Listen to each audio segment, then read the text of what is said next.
You're listening to an Airwave Media Podcast. Refreshing wild cherry cola meets smooth cream. The treat you deserve. Pepsi Wild Cherry and Cream. Treat yourself. Raise the rudders! Raise the sails! Raise the sails! Captain, an unidentified ship is approaching. Over. Roger. Wait, is that an Enterprise sales solution? Reach sales professionals, not professional sailors. With LinkedIn ads, you can target the right people by industry, job title, and more. Start converting your B2B audience today. Spend $250 on your first campaign and get a free $250 credit for the next one. Get started today at linkedin.com/campaign. Terms and conditions apply. This episode is brought to you by our Patreon members. Thank you so much. Join our Patreon for extra episodes, interviews, extra content, and to help support the podcast and help us continue to do the work we do.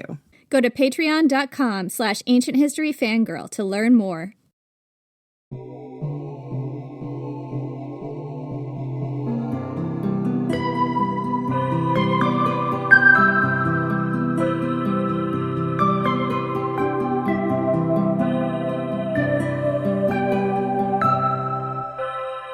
I'm Jenny Williamson.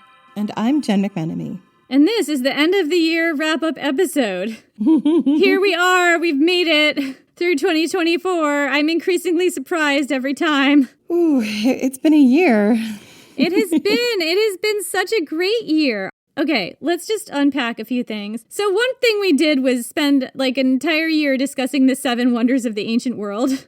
Yeah, we didn't think it was going to take that long.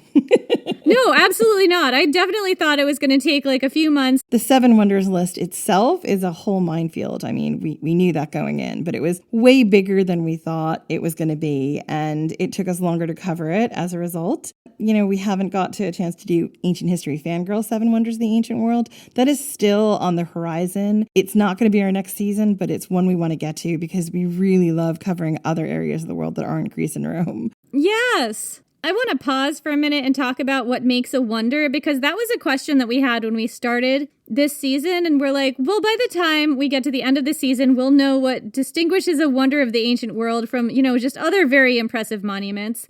And we'll have some idea about how to narrow down the list of amazing wonders that are outside of the Mediterranean, because there's many more than 7, right? So, what is our feeling about that now, Jen? What tied together all of these wonders, in my opinion, is colonialism and Alexander the Great. So, like, I don't know how you could, like, take all of that colonialism and Alexander out of the wonder criteria, because that's what it was built on. However, I do think in the future we will build our own criteria that is not about colonialism or Alexander the Great and look at some actual other wonders from other cultures around the world. I'm not saying every single wonder meets every single one of these criteria. As Jen said, you know, like the connecting threads are absolutely colonialism. Someone is colonizing someone else, and this is in some way a monument to that. And Alexander the Great, of course, earthquakes, that plays a role. Give me all the earthquakes and landslides and tsunamis. I think there was a tsunami as well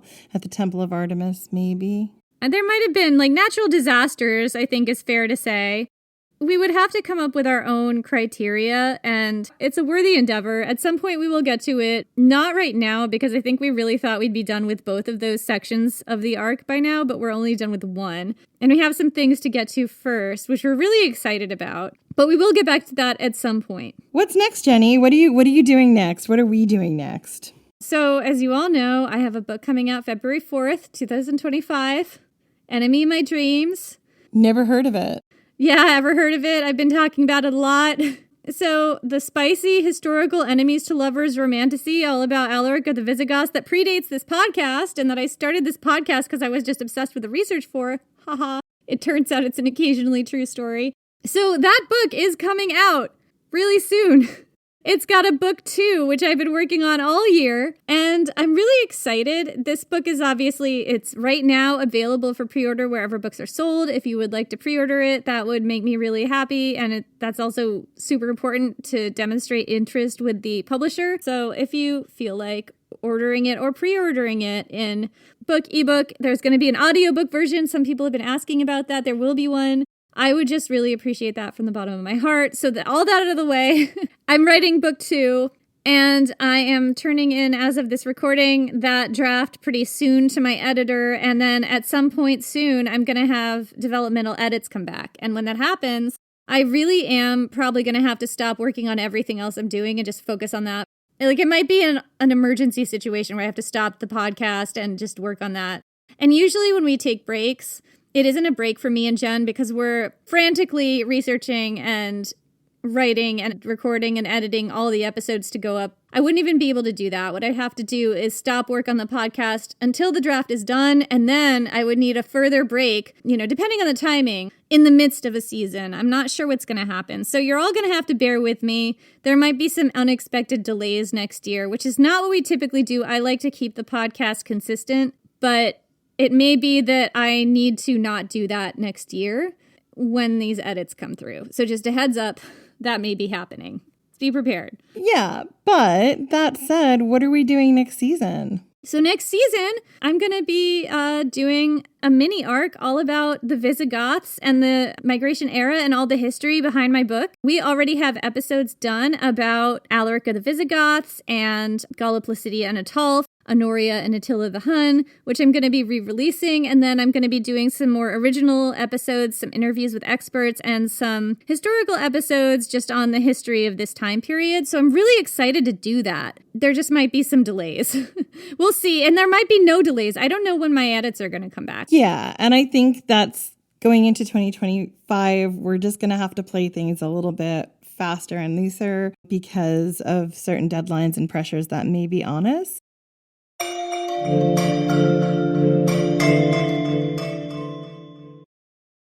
This episode is brought to you by Redfin. You're listening to a podcast, which means you're probably multitasking.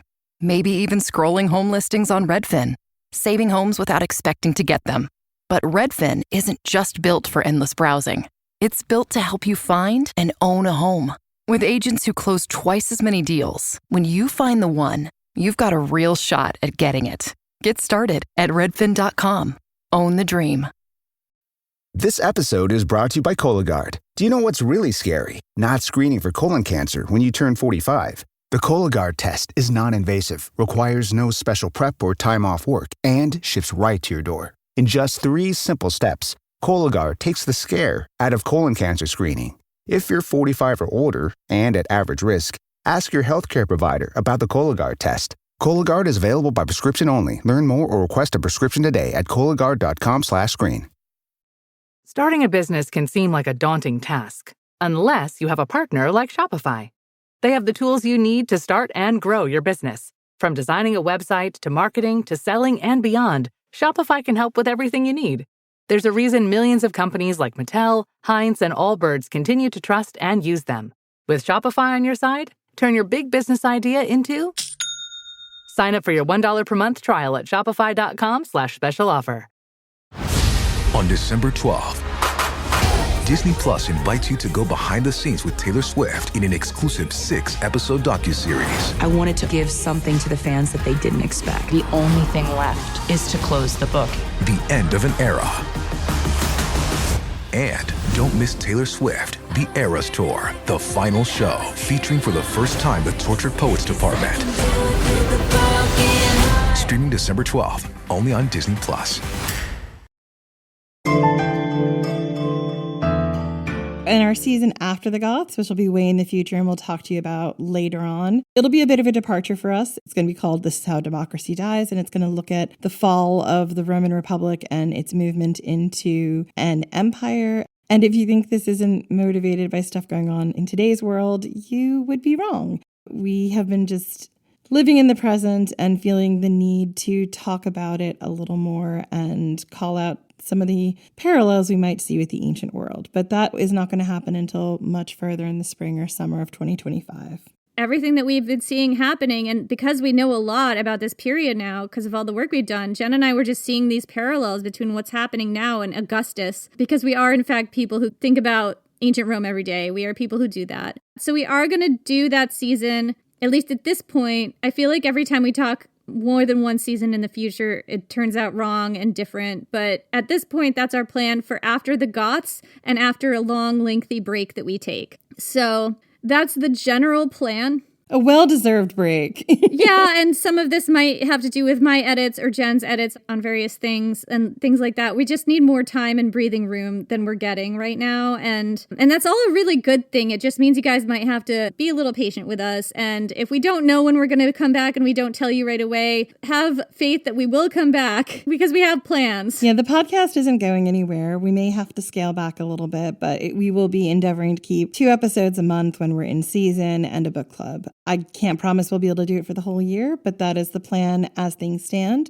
As Jenny mentioned, she'll be getting back edits on book 2. Don't know when. It might be during the Goths arc. It might be during the break. It might be during How Democracy Dies. We'll see, you guys. You know, you're in this ride with us. We don't know. Yeah, I am super excited to finally be able to say that my secret project was announced. I worked with a wonderful recipe writer named Diana on the official Lore Olympus cookbook. It was a huge dream project. I'm so excited. It's going to be out in stores July 1st. 2025. I'm so thrilled about this project. Jen kept talking about her secret project, and I'm like, when do we get to tell people what it is? And this is finally the day when we get to tell you what Jen's secret project is. It's the Lore Olympus cookbook. I know. It couldn't have been a more perfect project for me. I'm just massively in awe of Lore Olympus and the work Rachel did on it and how she reinvented the gods and the story of Persephone and Hades. So it really has been a total dream for me. I won't have any more work to do on that book. Thankfully, I did all my copy edits and stuff. But if all goes well, by the time you're hearing this, I will have finished the draft of the novel I've been working on this year, the wrestling one. So I will also have a busy few months getting it ready for my agent. And I don't know, maybe one day you'll get to read it. And then after that, it's back to my boy Dionysus. Yeah, Jen has a lot on her plate. So do I. And these are all good things to look forward to. And at the moment, we're all staring down the barrel of Trump's America with the rest of you, and solidarity to all of us. I don't know how the next 4 years is going to work out. I'm quite scared. Having done those episodes on Project 2025, I feel like there's a lot I can't unsee now. So if you're in that space, Jen and I are also absolutely in that space, even when we're not talking about it. We're there with you. I really hope that things aren't as terrible or don't work out as terribly as I think they might. But fingers crossed, stay safe, everyone. Stay safe. We will probably see you next week, most likely for our re-releases on the Goths. Maybe we'll have a week off in between. Anyway, all this is to say we couldn't do this without you, particularly our patrons. As we go into these uncertain times, having more patrons will help make sure that we can keep the podcast going and prioritize it over other projects. So if you are able to support us on Patreon, we really appreciate it. And we will be keeping the Patreon schedule going even during our breaks. We have, I think, 2 extra episodes going on the Patreon at any given time. Sometimes we have videos, and it's a cool place to be. Yeah.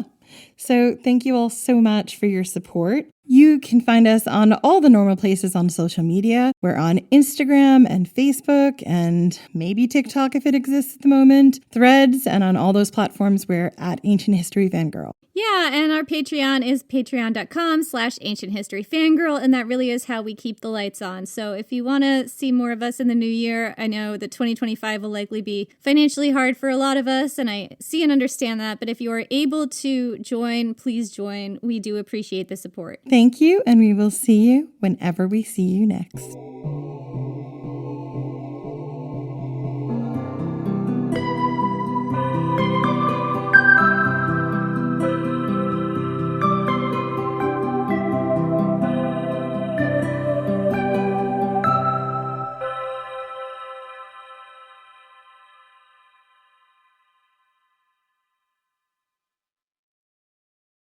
Access to affordable credit helps me pay my employees, but I don't really need it.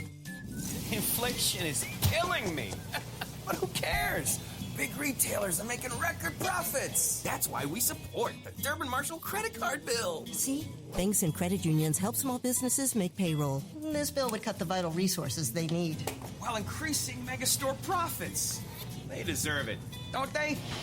Tell Congress, stop the Durbin Marshall money grab for corporate megastores. Paid for by the Electronic Payments Coalition.